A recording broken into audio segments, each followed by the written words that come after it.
Good morning students. Today we will discuss about laws of chemical combinations. Laws of chemical combinations. आज हम रासायनिक संयोग के कुछ नियम पढ़ेंगे। इनमें number 1 law of conservation of mass, law of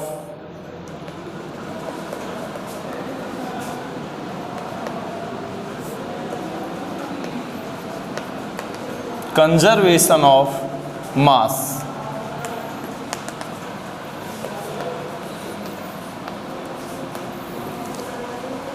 number 2 law of definite proportions. Number 3 law of multiple proportions. Number 4 Gay-Lussac's law of gaseous volume. And number 5 Avogadro's law. तो ये कुछ नियम हम पढ़ेंगे। इनमें नंबर 1 लेते हैं लॉ ऑफ कंजर्वेशन ऑफ मास। ये जो नियम है ये लेवासिए द्वारा दिया गया था और लेवासिए ने सजेस्ट किया कि in all physical and chemical changes there is no net change in mass during the process. It means matter can either be created nor destroyed, यानी कि मैटर को न तो उत्पन्न किया जा सकता है और न ही नष्ट किया जा सकता है। यानी किसी भी केमिकल रिएक्शन के दौरान रिएक्टेंट और जो प्रोडक्ट है उनके मास में किसी भी प्रकार का चेंज नहीं होता है। For example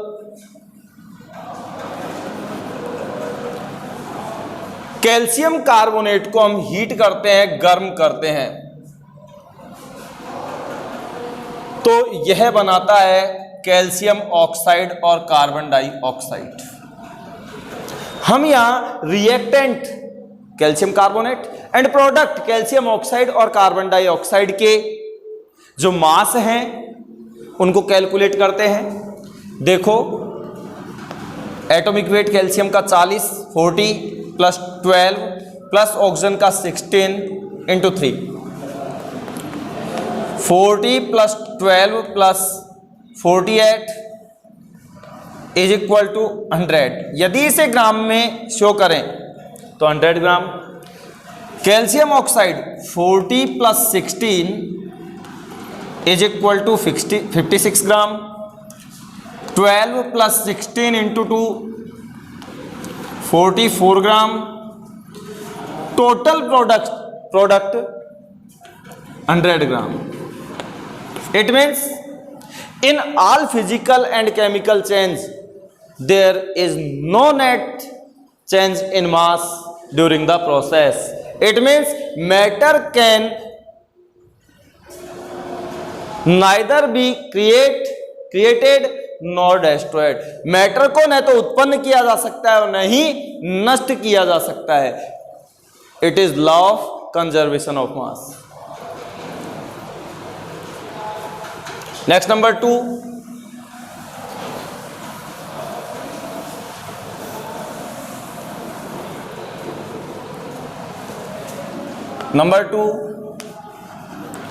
law of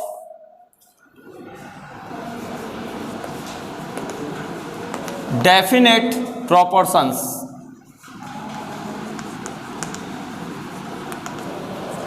law of definite proportions, और इसे एक्सप्लेन किया था प्राउस्ट ने।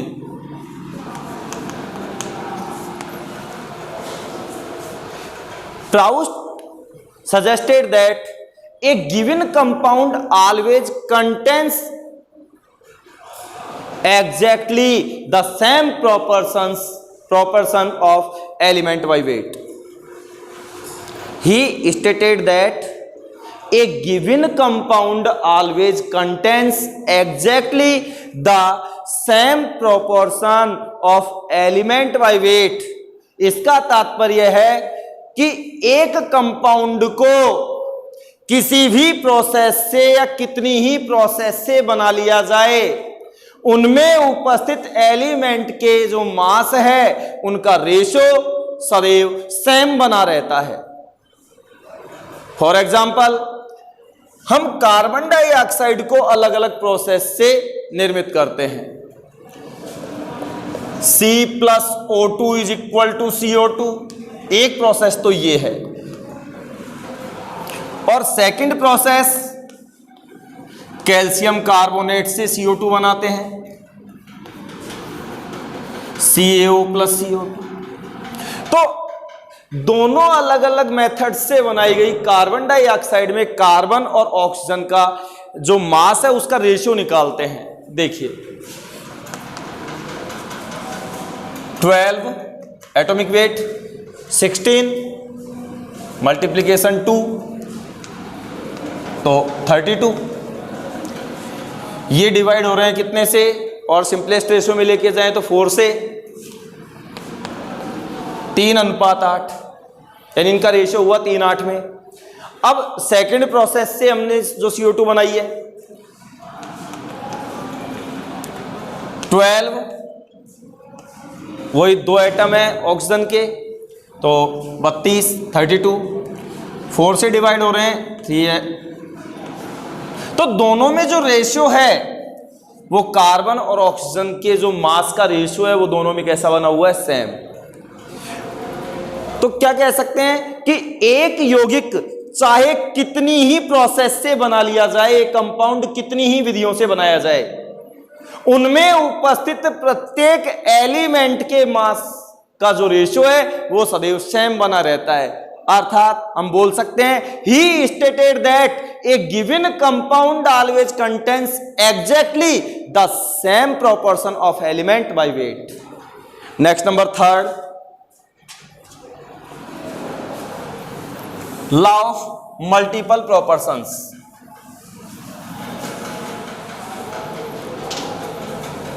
नंबर 3, लॉ ऑफ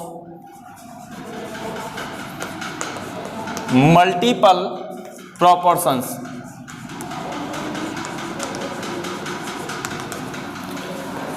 गुणित अनुपात का नियम, लॉ ऑफ मल्टीपल प्रोपोर्शंस, और इसे दिया था डाल्टन ने। इस नियम के अनुसार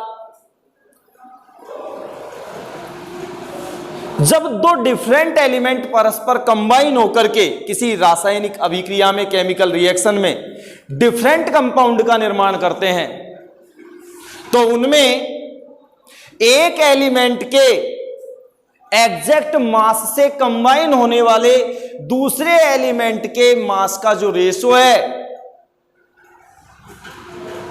वो सिंपलेस्ट होल नंबर्स में होता है। For example, hydrogen and oxygen दोनों की हम बात करें तो दोनों डिफरेंट एलिमेंट है। ये दोनों परस्पर रिएक्शन करके 2 और मोर कंपाउंड का निर्माण करते हैं। देखो दोनों डिफरेंट एलिमेंट है, हाइड्रोजन एंड ऑक्सीजन, ये परस्पर केमिकल रिएक्शन करेंगे और केमिकल रिएक्शन करके 2 डिफरेंट कंपाउंड बनाते हैं, H2O and H2O2। H2O is known as water and is hydrogen peroxide। तो इन यौगिकों में, इन कंपाउंड्स में एक एलिमेंट का जो द्रव्यमान है, मास है, वो एग्जैक्ट है, वो है हाइड्रोजन।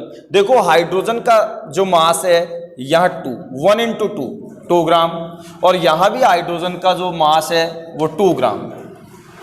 तो एक इन यौगिकों में, इन कंपाउंड्स में एक एलिमेंट के निश्चित मास से कंबाइन होने वाले दूसरे एलिमेंट का जो मास है उसका रेशियो सिंपलेस्ट होल नंबर में होता है। देखो दूसरा एलिमेंट हमारे पास कौन है, ऑक्सीजन, तो इनके मास का रेशियो होगा 16 और 32, मीन्स 1:2। इसका मतलब इनका रेशियो 1:2 यानी कि 1:2 में प्राप्त होता है। तो एक यौगिक या एक कंपाउंड देखो, when two or more different elements combine in a chemical reaction are produced two or more compounds।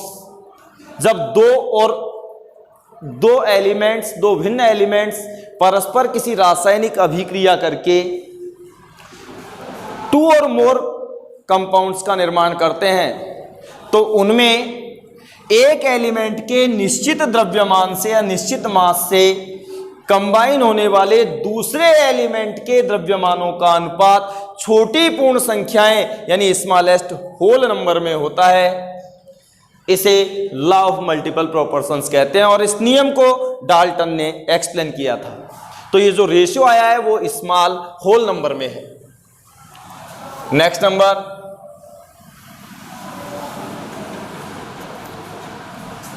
4, चौथा rule,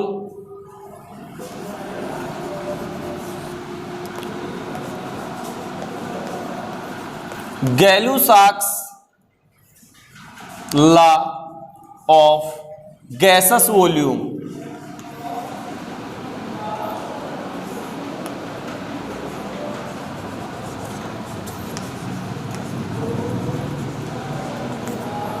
Gay Lussac's law of gases volume, तो इसे गैलू-सैक नामक वैज्ञानिक द्वारा दिया गया था।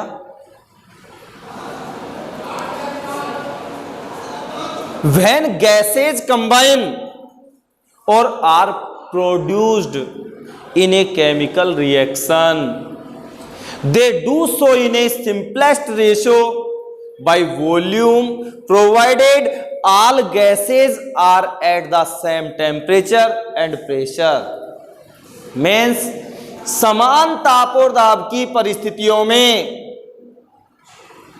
गैसें सदैव वॉल्यूम के सरल अनुपात में सिंपलेस्ट रेशियो में रिएक्ट होती है, क्रिया करती है, और यदि बनने वाला प्रोडक्ट भी गैस है तो वह भी वॉल्यूम के स्मॉलेस्ट या सरलतम सिंपलेस्ट रेशियो में होता है। गैसें सदैव सरल अनुपात यानी सिंपलेस्ट रेशियो में क्रिया करती है, आयतन के सरल अनुपात में क्रिया करती है, और यदि बनने वाला उत्पाद भी गैस है, प्रोडक्ट भी गैस है, तो वह भी वॉल्यूम के सिंपलेस्ट रेशियो में होता है। मीन्स गैसेज कंबाइन और are produced in a chemical reaction, they do so in a simplest ratio by volume, provided all gases are at the same temperature and pressure। समान ताप और दाब की परिस्थितियों में गैसें सदैव सिंपलेस्ट रेशियो में रिएक्ट होती है, और बनने वाला प्रोडक्ट भी यदि गैस है तो वह भी सिंपलेस्ट रेशियो में होता है, वॉल्यूम के सिंपलेस्ट रेशियो में होगा। For example H2 + Cl2 = 2HCl। Hydrogen chlorine परस्पर कंबाइन करके हाइड्रोजन क्लोराइड बनाते हैं। ये भी गैस, ये भी गैस और ये भी गैस। देखिए इनके आगे जो कोफिशिएंट है वो यूं मान लीजिए कि वॉल्यूम को एक्सप्लेन करेंगे, रिप्रेजेंट करेंगे, तो इसका 1 वॉल्यूम, इसका भी 1 वॉल्यूम और इसका 2 वॉल्यूम। इसका मतलब है 1 वॉल्यूम, 1 वॉल्यूम एंड 2 वॉल्यूम। तो आप देखिए जो गैसें हैं सेम टेम्परेचर एंड प्रेशर की कंडीशंस में सिंपलेस्ट रेशियो में रिएक्ट हो रही है, और बनने वाला जो प्रोडक्ट है वो भी यदि गैस है तो वो भी सिंपलेस्ट रेशियो में होता है, जो कि है 1, 1 और 2। इसे गैलू-साक्स लॉ ऑफ गैसेस वॉल्यूम कहते हैं। तो समान ताप और दाब की परिस्थितियों में गैसें सदैव वॉल्यूम के सिंपलेस्ट रेशियो में क्रिया करती है, रिएक्ट होती है, और यदि बनने वाला प्रोडक्ट भी गैस है तो वह भी वॉल्यूम के सिंपलेस्ट रेशियो में होता है। It means when gases combine or are produced in a chemical reaction, they do so in a simple ratio by volume, provided all gases are at the same temperature. And next, number 5, Avogadro's law.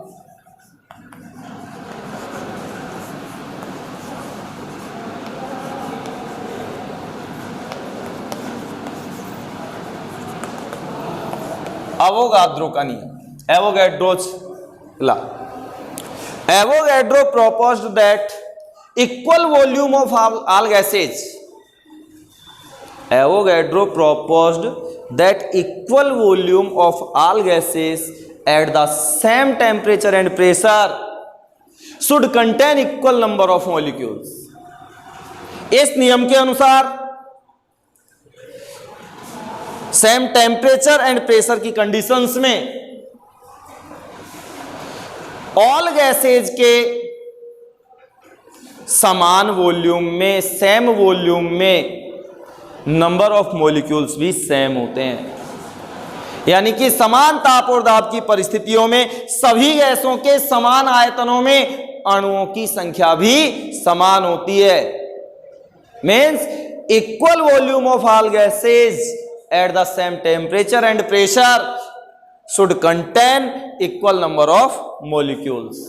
और इस law की सहायता से हम molecular formula भी calculate कर सकते हैं. फॉर एग्जाम्पल, मान लीजिए हमसे हाइड्रोजन क्लोराइड का फॉर्मूला नहीं आता है कि हाइड्रोजन क्लोराइड का मोलिकुलर फॉर्मूला क्या है, तो एवोगैड्रो नंबर की सहायता से मोलिकुलर फॉर्मूले को कैलकुलेट किया जा सकता है, उसे बनाया जा सकता है. फॉर एग्जाम्पल देखिए,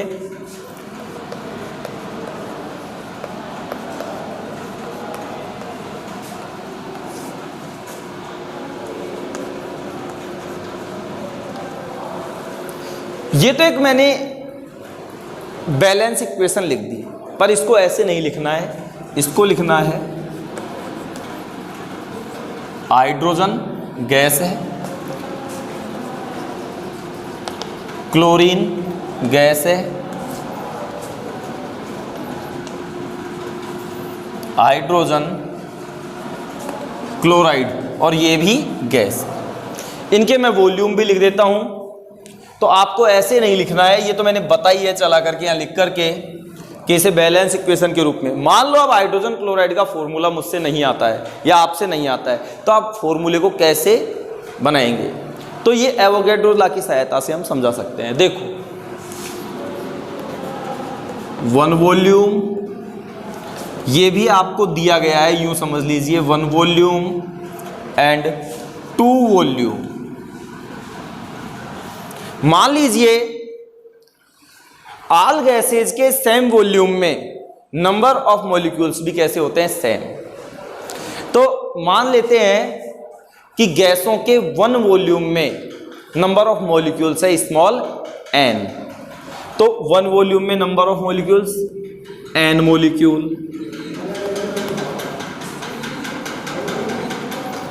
वन वॉल्यूम में यहां भी n मॉलिक्यूल और टू वॉल्यूम में 2n मॉलिक्यूल. मान लेते हैं n is equal to 1. n is equal to कितना कर लेते हैं? 1. तो 1 मॉलिक्यूल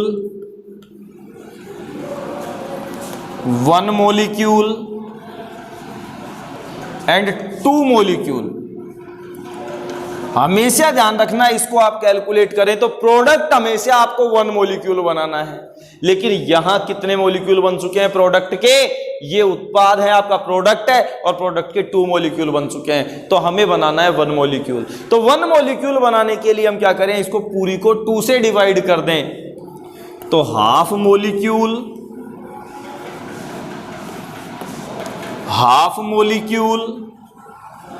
एंड 1 मॉलिक्यूल.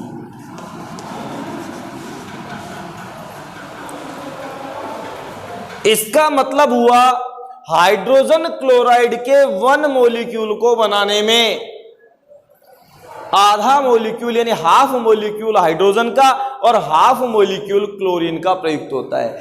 आधा मॉलिक्यूल हाइड्रोजन और आधा मॉलिक्यूल क्लोरीन मिलकर के 1 मॉलिक्यूल हाइड्रोजन क्लोराइड बनाती है। आपको ये ध्यान रखना है, hydrogen, chlorine, bromine, iodine, nitrogen, oxygen, इन सभी गैसों के 1 मॉलिक्यूल में नंबर ऑफ एटम्स 2 होते हैं। 1 मॉलिक्यूल में नंबर ऑफ एटम्स कितने होते हैं? 2। तो आप देखिए हाफ मॉलिक्यूल में नंबर ऑफ एटम्स कितने होंगे? 1। तो यहां हो जाएगा 1 एटम, यहां हो जाएगा 1 एटम, बट ये प्रोडक्ट है और प्रोडक्ट का हमेशा कंपाउंड के रूप में होगा, तो 1 मॉलिक्यूल। स्पष्ट है, हाइड्रोजन क्लोराइड का 1 मॉलिक्यूल, स्पष्ट है, हाइड्रोजन क्लोराइड का 1 मॉलिक्यूल निर्मित करने में 1 एटम हाइड्रोजन और 1 एटम क्लोरीन का प्रयुक्त होता है। इसलिए हाइड्रोजन क्लोराइड का मॉलिक्यूलर फॉर्मूला HCl होगा। देख लो, हाइड्रोजन क्लोराइड के 1 मॉलिक्यूल के निर्माण में 1 एटम या 1 एटम हाइड्रोजन का और 1 एटम क्लोरीन का प्रयुक्त होता है, अतः हाइड्रोजन क्लोराइड का मॉलिक्यूलर फॉर्मूला होगा HCl। तो आज हमने लॉज ऑफ केमिकल कॉम्बिनेशंस पढ़े, जिनमें number 1 law of conservation of mass, इसे लेवासिए ने दिया था। Next number 2 law of definite proportions, और ये दिया था आपको प्राउस्ट ने। Number 3 law of multiple proportions, इसे एक्सप्लेन किया था डाल्टन ने। Number 4 Gay Lussac's law of gases volume, इसे गैलुसाक ने एक्सप्लेन किया था। और नंबर 5 एवोगैड्रो लॉ, जिसे एवोगैड्रो ने एक्सप्लेन किया था। तो एवोगैड्रो लॉ अभी हमने देखा, और इसमें मैंने आपको बताया था कि इस नियम की सहायता से हम किसी भी जो कंपाउंड है, किसी भी मॉलिक्यूल है, उसका मॉलिक्यूलर फॉर्मूला भी लिख सकते हैं, समझा सकते हैं कि उसका मॉलिक्यूलर फॉर्मूला क्या होगा। तो एक बार फिर, क्या है Avogadro law? Avogadro proposed that equal volume of all gases at the same temperature and pressure should contain equal number of molecules. Thank you.